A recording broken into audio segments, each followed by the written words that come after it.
Normally on our QA videos, we talk about running a business website or managing your marketing activity. I'm going to talk about something different today, and because of the coronavirus pandemic and how it's affecting everybody's working lives, no less important. A lot of folks like us in the office are now preparing to work from home, and it's difficult to know at this stage how long that's going to be. It's fairly clear it's not just going to be a few days or even a couple of weeks, so we're preparing for something much longer. And we're going to talk today about how we make that work, because I think there's something that you can learn from by doing much the same sort of thing. Like a lot of folks at Rubiqa, we rely on access to IT systems in the office, and so if you're working from home, not in the office, there's an issue. You haven't got access to the things you're used to having at your fingertips. There are two basic approaches I think you might follow, and I'm saying this specifically for smaller businesses. If you work in a bigger business, a big organisation with its own dedicated IT department, they'll talk to you about how to manage this situation and how you can set yourself up to work from home. So this is for those businesses that don't have dedicated IT support, but still have a need to carry on and do everything that you'd normally do day to day. The first approach, and in some ways perhaps the most obvious, is to think about trying to turn your laptop or your home PC into a replica of the computer you use at work. You'd probably start by setting up your email, and then you'd think about installing the programs you have access to when you're at work onto your laptop or onto your home PC, such that you're trying to build that replica, trying to build exactly the environment you're used to, albeit you're doing this at home. In terms of putting software onto your PC, really quite straightforward these days, because most software is available on the internet and you download it directly from the supplier's website. You need software licensing information, potentially at some point. That might be serial number, username, password, this sort of thing. Or you might find you've got access to a free trial. And so at that point, it feels okay. The challenge you're going to have is when you realise that although the environment you've set up is okay, you haven't yet got access to files, folders, documents and so forth that you know you need, the ones that you have when you're at work. If your business runs a cloud-based setup, perhaps it uses OneDrive or Google Drive, I suspect you'll be fine, because that's designed for this very situation. But if your work files are on a traditional office server, it's not going to be so easy. The obvious thing, not the right thing, but the obvious thing would be to take home copies of files and documents, work on them while we're all in this sort of quarantine period when you're working from home, and then when that's finished, when that's over, bring them back into the office. I really wouldn't follow this approach. This is not a bright idea. There's a security risk straight away. If you're taking files and folders off-site into an environment at home which is not really set up with security in mind, really not a bright idea at all. To be honest, you might find your boss, your colleagues simply say you're not permitted to do that. You're also going to run into issues with regards to backups, because the work you're doing at home is not part of your environment where it would normally get backed up. And you've got problems as well with people trying to access the same files at the same time. So if you're doing that and your colleagues are working on similar files, what's going to happen when you all bring them back into work and you've got to merge different changes? So trying to set up a replica of your office machine at home, I don't think is the right way to go. I'd encourage you instead to think about the same problem but from a different angle.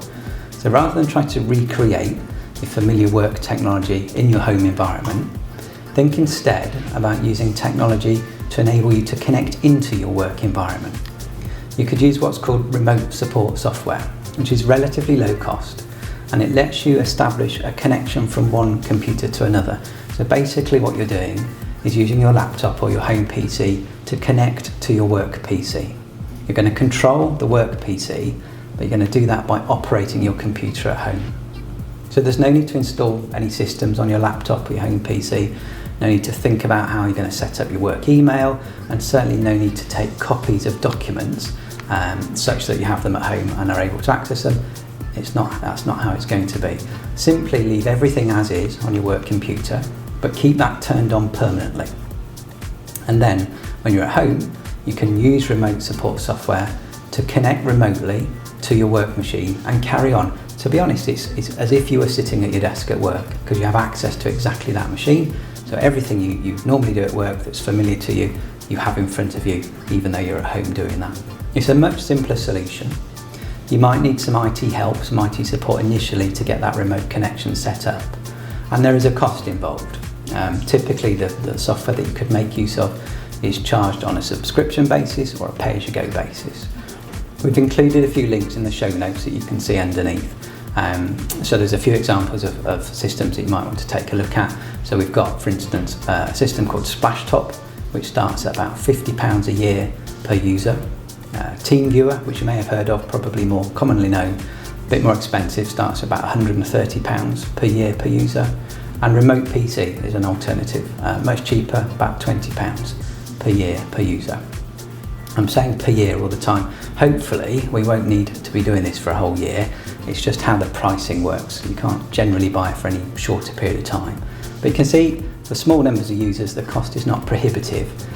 Puts you in a position very quickly where you're able to carry on as if you're at work anyway.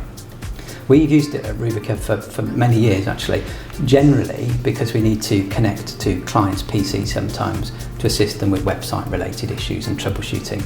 But we do have, everybody in the team here has the option of working at home using this remote support software, and I've done it many times, lots of folks here have done it many times. It is exactly like being at work, but you're not at work, you're at home with access to that same machine.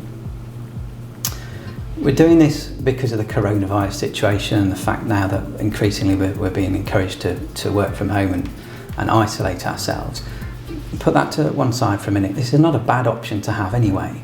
So if you're running a business, by taking this sort of approach and setting this up, you're putting yourself in a position where you're able to help employees if they have to work from home for other reasons, things like childcare commitments or transport problems or just a sort of general upheaval of life.